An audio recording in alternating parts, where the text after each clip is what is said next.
మనం ఇప్పుడు నూతన సంవత్సరం అంటే 2024వ సంవత్సరంలో ఏ మార్పులు జరిగినాయి అనే విషయాన్ని అయితే ఇప్పుడు మనం చూద్దాము.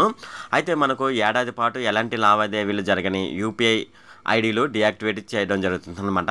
అయితే మనం ఏదైనా ఫోన్‌పే ద్వారా మనం బ్యాంక్ అకౌంట్‌ని యాడ్ చేసుకొని దాని ద్వారా ఎటువంటి ట్రాన్సాక్షన్‌లు మనం చేయలేదనుకోండి, అటువంటి సమయంలో ఆ యూపీఐ ఐడీలనేది డీయాక్టివేట్ అయిపోతాయన్నమాట. అయితే సిమ్ కార్డులు తీసుకోవడానికి పేపర్ లేకుండా డిజిటల్ కేవైసీనైతే ఇప్పుడైతే ఏర్పాటు చేయడం జరిగిందనమాట. అయితే ఇంతకుముందు మనం సిమ్ కార్డులు తీసుకోవాలంటే మనం ఐడీ ప్రూఫ్, అడ్రస్ ప్రూఫ్ ఇస్తాం కదా! దాన్ని ఫోటో తీసి దాన్ని వాళ్ళైతే వాళ్ళ అప్లికేషన్‌లో అప్‌లోడ్ చేసేవాళ్ళనమాట. అయితే ఇప్పుడు ఈ ప్రాసెస్‌ని మార్పు చేయడం జరిగింది.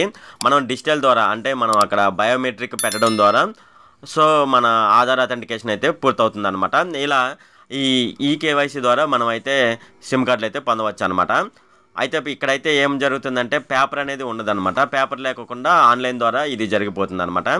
ఇంకోటొచ్చేసేసి ఐటీఆర్ ఫైలింగ్ కోసం పెనాల్టీ చెల్లించాలనమాట. అయితే ఐటీఆర్ కరెక్ట్ టయానికి ఎవరు కట్టరో వాళ్ళైతే పెనాల్టీ అయితే చెల్లించవలసి ఉంటుంది. అలాగే విదేశాలకు పార్సిల్ పంపడం మరింత ఆర్థిక భారం కానుందనమాట. అయితే మనం విదేశాలకు వీళ్ళు పంపిస్తూ ఉంటారు కదా! అంటే విదేశాల్లో చదువుతున్న వాళ్ళ కొడుకులకు, అలాగే కూతుర్లకు, వాళ్ళ అల్లుళ్ళకైతే ఇక్కడి నుంచి అయితే ఏదైనా పార్సిల్ పంపించడం జరుగుతుంది కదా!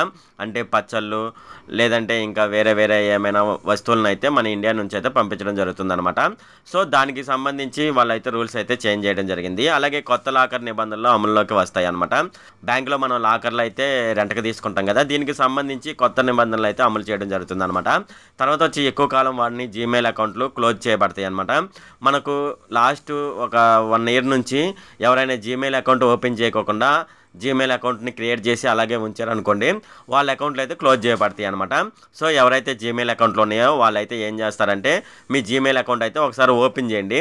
ఇలా ఓపెన్ చేయడం వల్ల మీరు అకౌంట్‌ని వాడుతున్నారని అయితే జీమెయిల్ అయితే గ్రహించి, మీ అకౌంట్‌ని అయితే డీయాక్టివేషన్ కాకోకుండా అంటే క్లోజ్ చేయకోకుండా దాన్ని అలాగే ఉంచడానికైతే అవకాశం అయితే ఉంది. ఇది ఫ్రెండ్ ఈ వీడియో గనుక మీకు నచ్చినట్లయితే ఇక్కడ క్రిందున్న రెడ్ కలర్ సబ్స్క్రైబ్ బటన్ మీద అయితే ప్రెస్ చేయండి. అలాగే ఈ వీడియోని మీ ఫ్రెండ్స్ అండ్ ఫ్యామిలీ మెంబర్స్‌కి అయితే షేర్ చేయండి. అలాగే ఈ వీడియోకి సంబంధించి ఏమైనా కామెంట్లు ఉన్నాయి అనుకోండి, నాకు తప్పనిసరిగా క్రిందున్న కామెంట్ సెక్షన్‌లో అయితే తెలియజేయండి. ఈ వీడియో అంతే friend. Okay. Thank you friend.